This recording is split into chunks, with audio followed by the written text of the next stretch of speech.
जरूर बजाइए। अब दीप प्रज्वलन के लिए आप लोग पुनः आमंत्रित हैं दीप प्रज्वलन के लिए।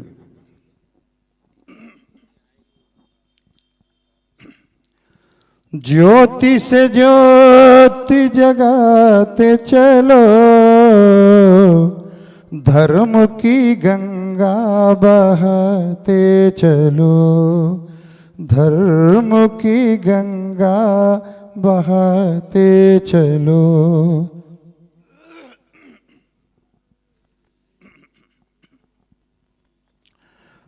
अब मैं चलिए कार्यक्रम को आगे बढ़ाते हैं। हम सब लोग अपने दोनों हाथों को जोड़कर गुरु जी पाद प्रक्षालन के लिए आप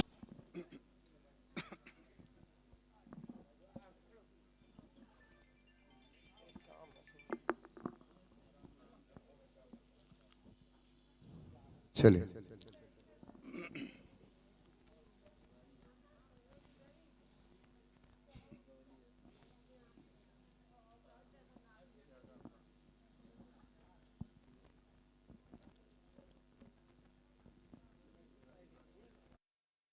मंगलम संतानम नमो सिद्धानम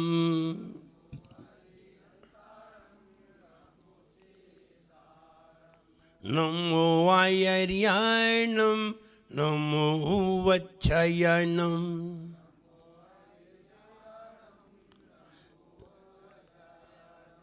नमो लोए सौवसाहुनम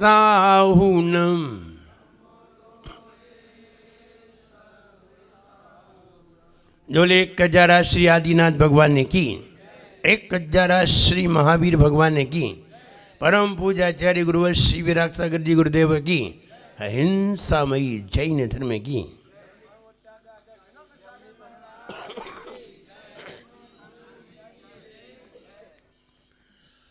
एक वे लोग हुआ करते हैं जो मन को भी खुश रखना चाहते हैं और तन को भी खुश रखना चाहते हैं। ऐसे लोग बहुत कम हुआ करते हैं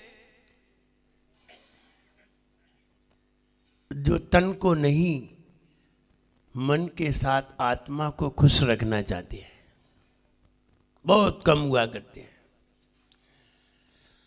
तन को खुश रखना चाहते हैं, मन को खुश रखना चाहते हैं, ऐसे लोग सवेरे उठ करके मंदिर में भी आ जाते हैं, साधुओं की सेवा भी कर लेते हैं, थोड़ा स्वाध्याय भी कर लेते हैं, जाप भी कर लेते हैं, थोड़ा मन खुश और तन भी खुश, व्यापार भी कर लेते हैं, दोनों ही काम कर लेते हैं। लेकिन किसी के मन में आ जाता है हम क्यों ना अपने आप को सुखी बनाएं। खुश रहना अलग बात है, सुखी रहना अलग बात है। सुखी होना अलग बात है, खुश रहना अलग बात है। सुख नहीं हो तब भी तुम अपनी खुशी लोगों को जाहिर करते हो।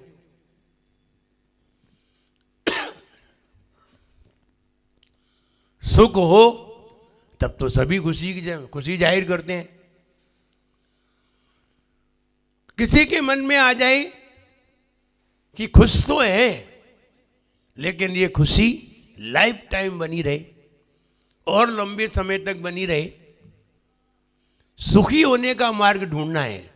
जब ऐसा विचार आता है तब वह व्यक्ति जो भगवान की आराधना कर रहा होता है, रोज साधुओं की सेवा आहार आदि दे रहा होता है, सेवा कर रहा होता है, उसके मन में कहीं सुखी होने की भावना आ जाए,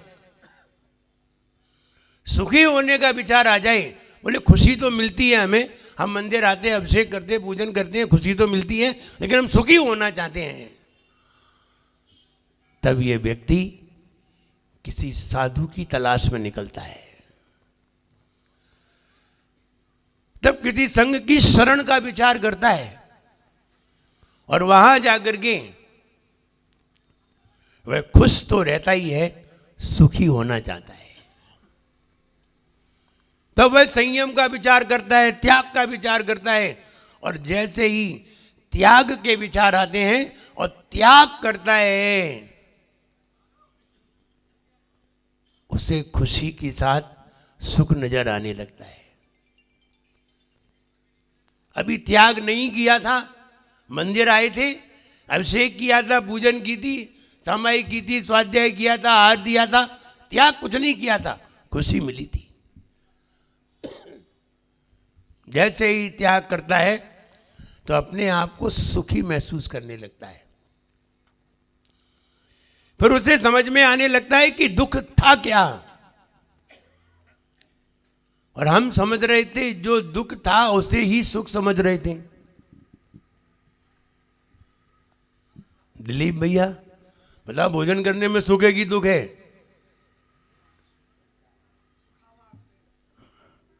कैप्टन भाई, भोजन करने में सुख है कि दुख? सुख है।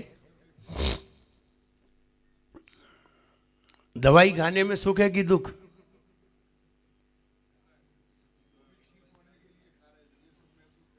महसूस कर रहे हैं। सुख है कि दुख दवाई खाने में?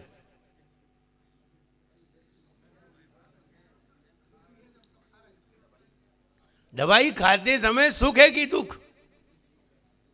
दवाई खाते समय, खाने के बाद और खाते समय बहुत दुख है। कैसी कड़वी कड़वी मुंह टेढ़ा करना पड़ता है और जबरदस्ती सुई लगवानी पड़ती है, तो सुख मिलता है? नहीं। जब दवा खाने से सुख नहीं है तो भोजन करने से सुख कैसे है? क्षुधा रोग विनाशनाय नैवेद्यम। तो क्षुधा रोग को नाश करने के लिए नैवेद्य हम ग्रहण करते हैं, तो वो तो दवा हुई, और क्षुधा रोग है, तो भोजन तो दवा हुई। बताओ सुख है कि दुख? दुख होने पर भी वो शारीरिक पीड़ा को शमन करने वाला होता है, इसलिए हम इसे सुख समझ लेते हैं। लेकिन वास्तव में ये सुख नहीं है। ये वही जानता है जब उसे सुख की खोज प्रारंभ करता है, वो सुख की खोज प्रारंभ करता है, वही जानता है ये सुख नहीं है।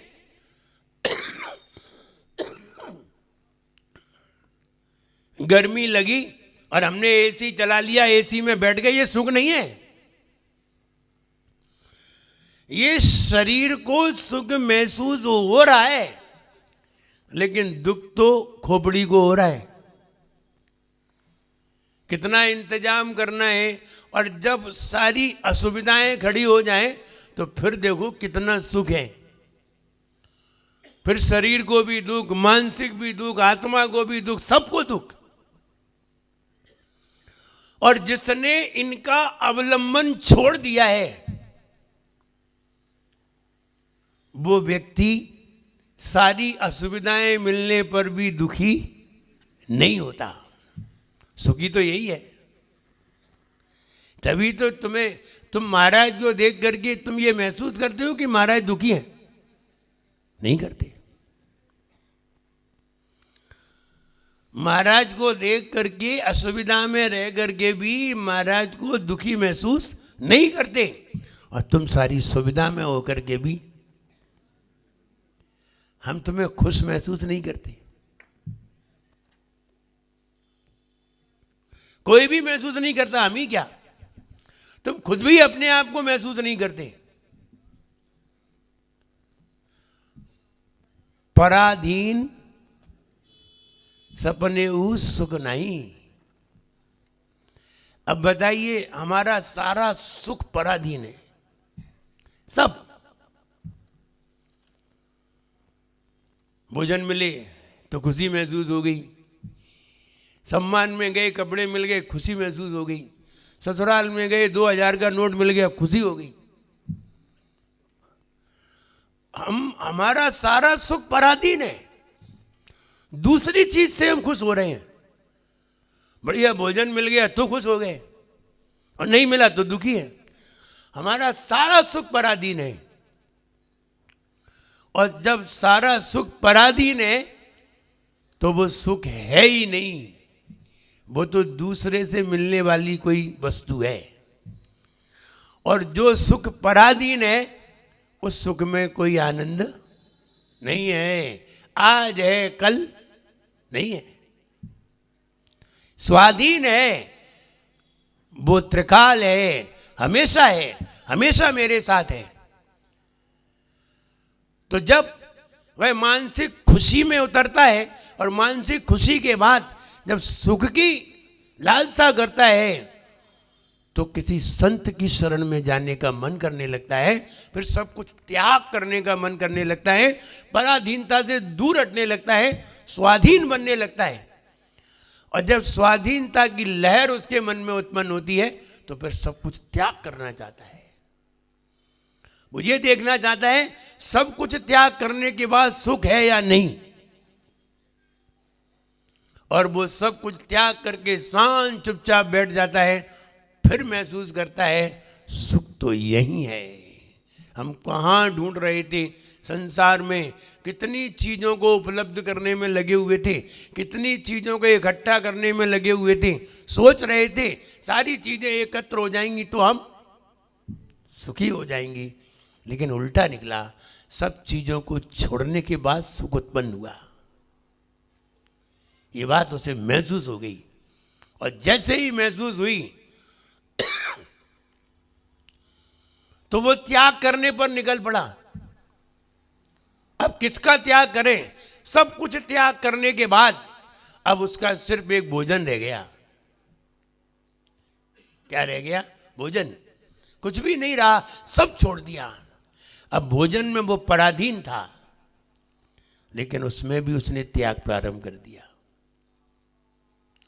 बोले आज दूध का त्याग, आज घी का त्याग, आज नमक का त्याग, आज छरस का त्याग।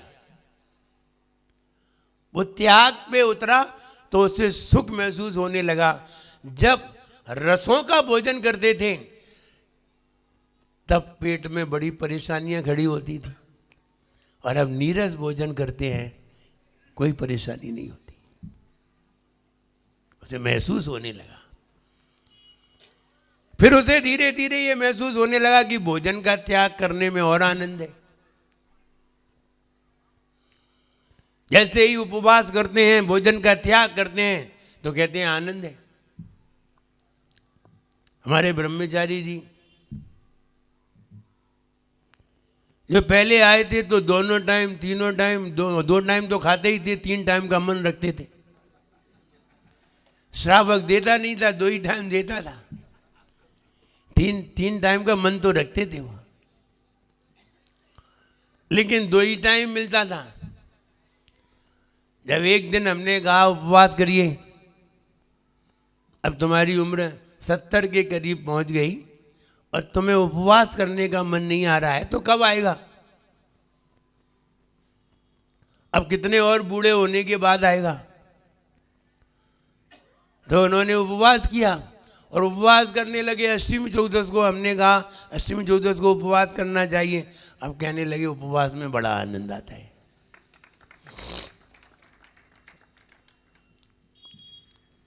खाने में आनंद? बोले खाने में आनंद नहीं आता, उपवास में आनंद आता है। तो हमने कहा तुमने बिल्कुल सही सोचा, आनंद उपवास में ही है, पराधीनता में कहीं भी आनंद नहीं है।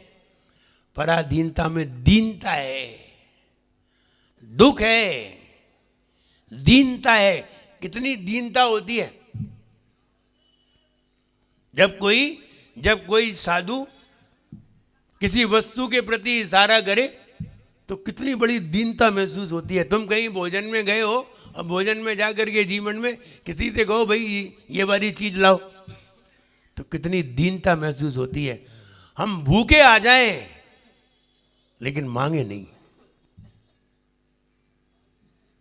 वरना तुम में और भिखारी में कोई अंतर इतना ही है कि भिखारी बाहर खड़े होकर के मांगता है, तुम भीतर घुस के मांग रहे हो। कोई खास अंतर नहीं है।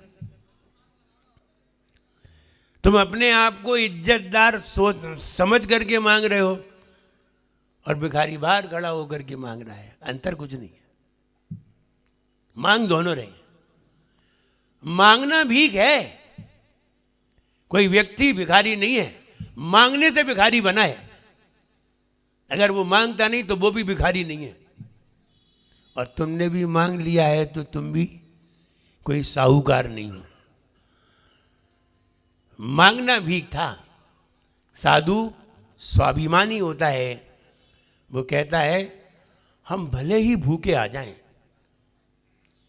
लेकिन मांगेंगे नहीं। कितनी बड़ी स्वाभिमानता उसके अंदर होती है। बहुत स्वाभिमानी होता है। बोले हमने सारी दुनिया को छोड़ दिया, सब कुछ छोड़ दिया, वस्तु के मांगने के लिए क्यों इशारा करें। और वो भी त्याग कर देता है और स्वयं को स्वाधीन समझ करके तब ये महसूस करता है कि मैं वास्तविक सुखी हूं। मेरा सुख वास्तविक है, दिखावटी नहीं है। इसलिए पराधीन न होना ही सुख है। जिस दिन तुमने उपवास किया है, ना तुम किसी दूसरे के अधीन हो, ना तुम उससे भोजन मांग रहे हो, ना कोई चीज मांग रहे हो, ना कहीं जा रहे हो लेने के लिए, शांति से बैठे हुए हो, यही सुख है। शांति से चुपचाप बैठना ही सुख है। और जब बैठो और मन शांत ना रहे, यही दुख है। मंदिर में बैठ के देखिए, और जैसे ही 8 बजे से ऊपर का समय आता है तो तुम्हारी खोपड़ी घूम जाती है। सुख के स्थान पर ही दुख महसूस होता है। बिल्कुल सही है। और सुख के स्थान पर दुख महसूस हो रहा है, कोई ना कोई कारण जरूर है। उस कारण को तलाशिए, अपने आप समझ में आ जाएगा। जब हम 5 बजे आए थे तो बड़ा आनंद आ रहा था, 6 बजे आए थे भगवान को देख करके बड़ा आनंद आ रहा था। अब 9 बजे हैं तो आनंद नहीं आ रहा है। भगवान तो वे ही हैं, हम भी नहीं बदले हैं। समय बदला है, और समय बदलने के साथ साथ तुम्हारी विचारधारा बदली है। विचार बदलते ही दुख प्रारंभ हो गया।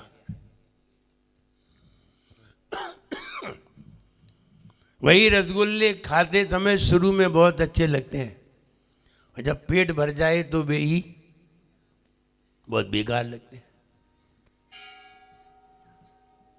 फिर कोई कह दे एक और खा लो, वो खा नहीं लो, एक के बदले में 10 खराब हो जाएंगे। सारा सुख उसी में था और सारा दुख उसी में आ गया। इसका मतलब है वस्तु में कोई सुख दुख नहीं है, सारे सुख दुख मेरी विचारधारा में है। मेरी विचारधारा सामने वाली वस्तु से सुख पैदा कर लेती है, मेरी विचारधारा सामने वाली वस्तु से दुख उत्पन्न कर लेती है। जब मन खुश होता है और मन अपने आप को सुखी बनाने का विचार करता है, तो वह संत बनने का प्रयास करता है, फिर वह साधु बनना चाहता है। साधु बन करके लाइफ टाइम सुखी होना चाहता है। इसलिए वो संयम के मार्ग पर उतर जाता है। और जब कोई इंद्रियों के सुखों में उतरता है तो व्यक्ति गृहस्थ के मार्ग पर चल पड़ता है। बोले उसे वस्तुओं में सुख नजर आता है, वस्तुएं देखता है तो खुश होने लगता है, सुख नजर आने लगता है वस्तुओं में। जब वस्तुओं में सुख नजर आने लगता है तो बाद में उसे समझ में आता है हम कहीं ना कहीं भ्रम में हैं। जब कोई साधु को बिना वस्तु के खुश देखता है तब समझ में आता है हम भ्रम में हैं। ये भ्रम में नहीं है, भ्रम में हम हैं, और उसे महसूस होने लगता है। फिर वह साधु के पास बैठ करके सुख की तलाश करता है। तलाशते तलाशते अगर उसे समझ में आ गई तो खुद संत बन जाता है, और समझ में नहीं आई तो संत तो चला जाता है, और हम वहीं के वहीं रहा करते हैं, क्योंकि हम समझ नहीं पाते। और जिस दिन समझ जाओगे विमल भैया, सब साड़ी बेचना भूल जाओगे। जिस दिन समझ में आ गई सब बेकार हो जाता है। और सबको बेकार करना इतना सरल नहीं है। इतनी मेहनत से सब कुछ अर्जित किया है, और तुम हमें एक महीने में सब बेकार करा दो। तो वो साधु के पास समझने से डरता है, लेकिन हमने समझ लिया तो सब बेकार हो जाएगा। इसलिए अगर हम मन से खुशी है, मन से खुश हैं, तो हम आत्मा को खुश बनाने का प्रयास करें। जो व्यक्ति तन से खुश होना चाहते हैं, वे मन से खुश होने का प्रयास करते हैं। वे मंदिर में आकर के खुशी की तलाश करते हैं, और थोड़े से खुश हो जाते हैं तो अपने आप को बहुत अच्छा समझते हैं कि थोड़ी सी तो खुशी मिल गई, और उसी में ही पूरा जीवन निकाल देते हैं। लेकिन तन से खुश होने के बाद जो मन से खुश होते हैं, मन से खुश होना चाहते हैं, और मन से खुश होते हैं, तो वो चेतन से खुश होना चाहते हैं, वो आत्मा से खुश होना चाहते हैं। इसलिए पहले मन से पूर्ण खुश होइए, फिर आप आत्मा से सुखी होने का विचार करेंगे, फिर पूर्ण खुशी पाने का प्रयास करेंगे।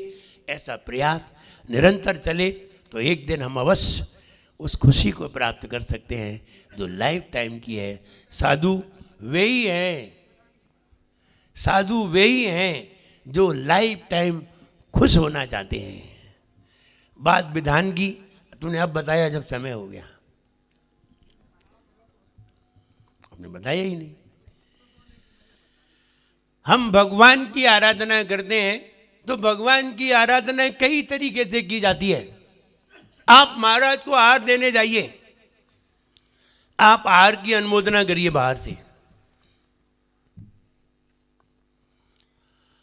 आपको वो फल प्राप्त नहीं होगा जो देने वाले को प्राप्त होगा, क्योंकि आप बाहर से देख रहे हैं। और अनुमोदना करने के आप अधिकारी नहीं हैं।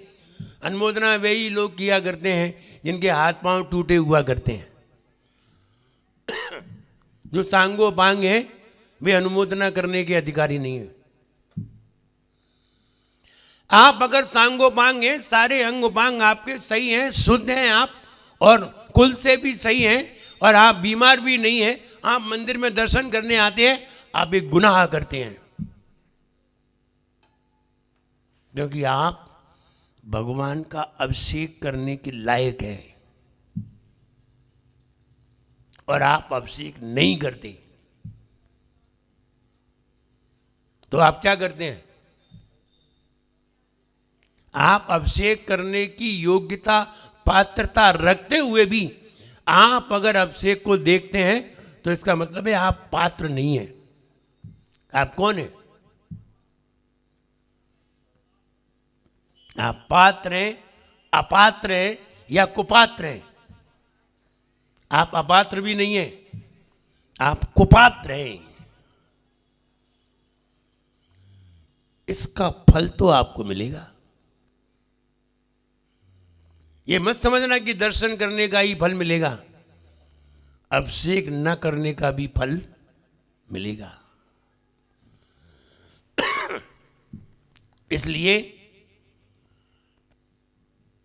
जो योग्य होते हैं वे करते हैं,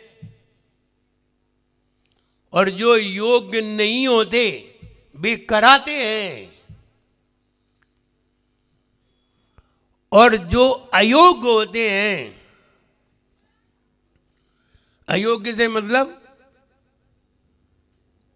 जो सारी योग्यता अपनी यानी जो उस क्वालिटी के नहीं है, उन्हें अयोग्य कहते हैं।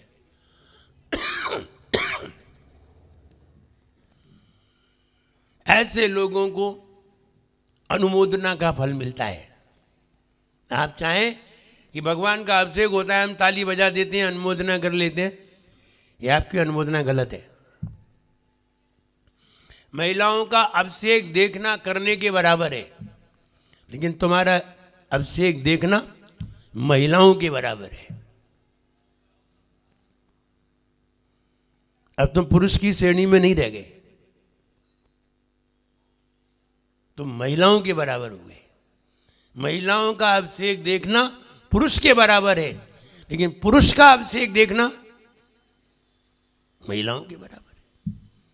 पुरुष तो योग्य है, कर सकता है, करना चाहिए, कृत का ही फल मिलेगा उसे कारित का फल नहीं मिलेगा। न कारित का मिलेगा, न अनुमोदना का मिलेगा, बल्कि और दुष्परिणाम मिलेंगे। वो दर्शन करते हैं तो भी, तो भी, क्योंकि आप दर्शन के योग्य नहीं हैं, आप पूजन के योग्य हैं।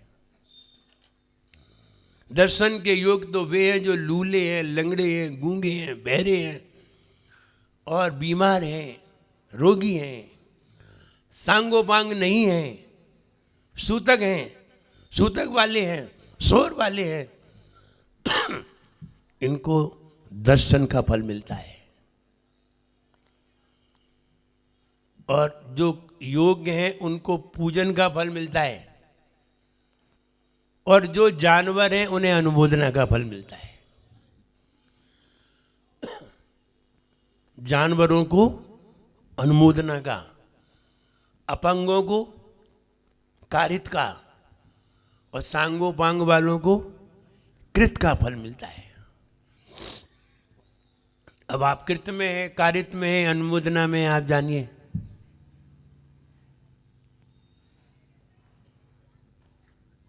सारी चीज़ों को समझिए। अभी हम विधान की अब कैसे बताएं, क्योंकि अब समय हो गया, कल बताएंगे कि विधान में पूजन का फल क्या क्या होता है। और पहले ही बता देना, हम पहले से ही बता देंगे। बाद में तुमने पूछा है इसलिए अब मन नहीं बन रहा है।